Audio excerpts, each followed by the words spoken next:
لوگ بہت روتے ہیں دنیا کے لیے، دوستوں کے لیے۔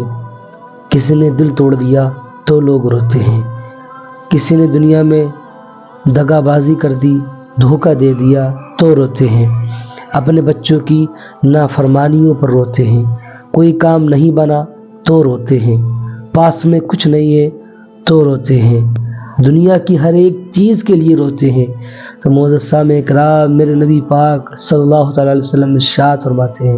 میرے نبی ارشاد فرماتے ہیں کہ انسان آج دنیا کے لیے روتا ہے،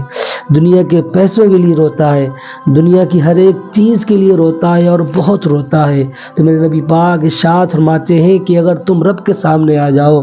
اور اپنی گناہ کی ندامت پر رب کے سامنے حاضر ہو کر صرف اتنا رو دو، اگر تم رب کے سامنے روئے اور تمہاری آنکھوں سے مکھی کے پر کے برابر بھی آنسو آ گئے، تمہاری آنکھیں نم ہو گئیں، میرے نبی ارشاد فرماتے ہیں کہ جس طریقے سے بھینس کے تھنوں سے نکلا ہوا دودھ دوبارہ تھنوں میں واپس نہیں جائے گا، اللہ تعالیٰ اس بندے کو جہنم میں نہیں ڈالے گا۔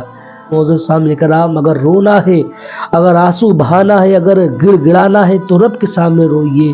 رب کے سامنے شرمندگی محسوس کریے۔ میرا رب تو وہ ہے جو چیز تم مانگو گے،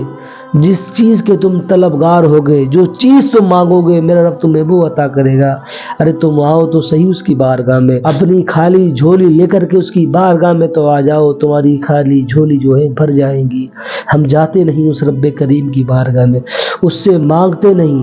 آج ہم دنیا دار سے مانگتے ہیں، دنیا کے لوگوں سے مانگتے ہیں، اور یہ لوگ ہمیں ایک نہ ایک دن ذلیل کر دیتے ہیں، لوگوں کے سامنے ہمیں رسوا کر دیتے ہیں، لوگوں کے سامنے ہماری عزت کو پامال کرتے ہیں کہ فلاں دن میں نے اس کا یہ کام کر دیا تھا، فلاں دن اس نے مجھ سے یہ چیز مانگی تھی میں نے اسے دے دی تھی، اس نے پیسے مانگے تھے میں نے دے دیے تھے، اس نے یہ چیز مانگی تھی میں نے اس کو دے دی تھی۔ تو معزز سامع کرام، یہ دنیا دار ہیں جو آپ کو رسوا کر دیں گے، آپ کو بھری محفل میں رسوا کر دیں گے۔ میرے رب کی بارگاہ تو وہ ہے آپ جو کچھ مانگو گے سب آپ کو مل جائے گا، اور کسی کے سامنے آپ کو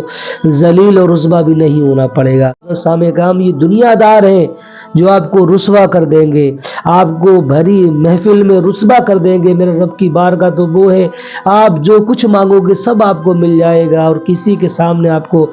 ذلیل اور رسوا بھی نہیں ہونا پڑے گا۔